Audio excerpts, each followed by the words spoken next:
ഇപ്പം ക്യാമ്പുകൾ അഡീഷണലായിട്ട് 50 ക്യാമ്പുകൾ ആരംഭിക്കേണ്ടി വരിക. ക്യാമ്പ് 150-ന് മുകളിലേക്ക് വരികയാണ്.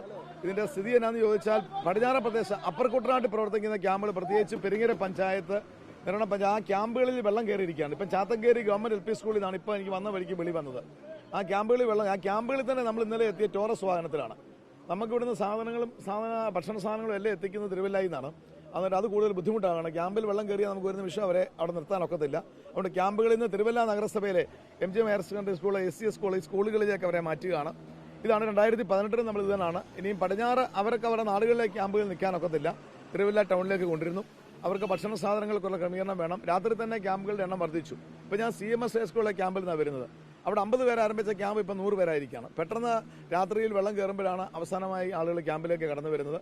ഭക്ഷണ സാധനം അടക്കമുള്ളത് ഗവൺമെന്റ് അതിനുള്ള ക്രമീകരണം ചെയ്തിട്ടുണ്ട്. എങ്കിലും സന്നദ്ധ സംഘടനകളുടെയും എല്ലാവരുടെയും വലിയ സഹകരണം വേണ്ട ഒരു ദുരന്ത ഭൂമിയിലാണ് നമ്മൾ നിൽക്കുന്നത്. കൂടുതൽ സഹായം തിരുവല്ലയ്ക്ക് ആവശ്യമുണ്ടോ? തീർച്ചയായിട്ടും വേണം. അടിയന്തര സഹായം വേണം. ഞാൻ ഇന്നലെ രാത്രിയിൽ മുഖ്യമന്ത്രിയുടെ ഓഫീസുമായിട്ട് ബന്ധപ്പെട്ടു.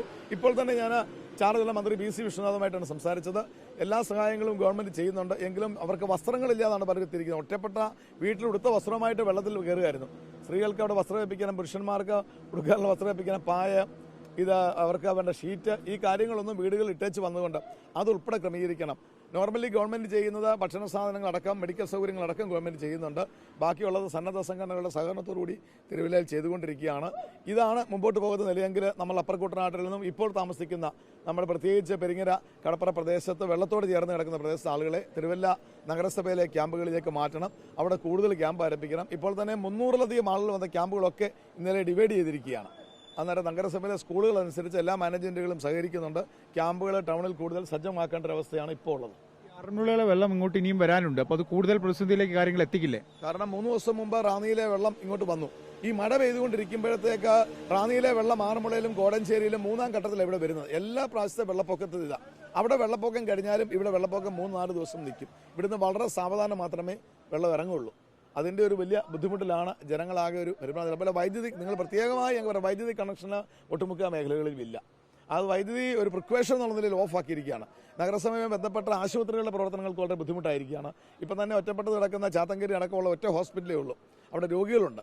അതുകൊണ്ട് വൈദ്യുതി കണക്ഷൻ അടിയന്തരമായും പുനഃസ്ഥാപിക്കുന്നതിനുള്ള നടപടി എടുക്കണമെന്ന് രാത്രി തന്നെ ചാർജുള്ള മന്ത്രി വിശ്വനാഥുമായിട്ടും വൈദ്യുതി മന്ത്രിയുമായിട്ടും സംസാരിച്ചിട്ടുണ്ട്. ഇന്ന് രാവിലെയൊക്കെ പുനഃസ്ഥാപിക്കാൻ കഴിയുമെന്നാണ് പ്രതീക്ഷ. അതെ, ക്യാമ്പ് ടൗണിലേക്ക് കൂടുതൽ മാറേണ്ടിയിരിക്കുന്നു. പടിഞ്ഞാറൻ പ്രദേശങ്ങൾ എത്തിപ്പെടാൻ ബുദ്ധിമുട്ടാണ്. അതുപോലെ നമ്മൾ ഭക്ഷണ സാധനങ്ങൾ രാത്രിയിൽ തയ്യാറാക്കുന്ന ഭക്ഷണം രാവിലെ അവർക്ക് ബ്രേക്ക്ഫാസ്റ്റ് കഴിയുന്നതിനേക്കാൾ കൂടുതൽ ആളുകൾ വരികയാണ്. ഇപ്പം തന്നെ ഞാൻ ഹോട്ടലിൽ പ്രഭാത ഭക്ഷണത്തിനുള്ള ക്രമീകരണം ചെയ്തിട്ടാണ് വിളിക്കുന്ന പല ക്യാമ്പുകളിലേക്കും നമ്മൾ നേരിട്ട് വാങ്ങിക്കൊടുക്കുകയാണ്.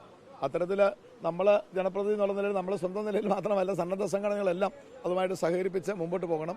സർക്കാരിനോടൊപ്പം എല്ലാവരും സഹകരിക്കണമെന്നാണ് ഞങ്ങൾക്ക് ഇക്കാര്യത്തിൽ ഈ ദുരിതാശ്വാസ കാര്യങ്ങളിൽ എല്ലാവരുടെയും സഹകരണം വേണം എന്നുള്ളതാണ് പ്രത്യേകം എടുത്തു പറയാനുള്ളത്.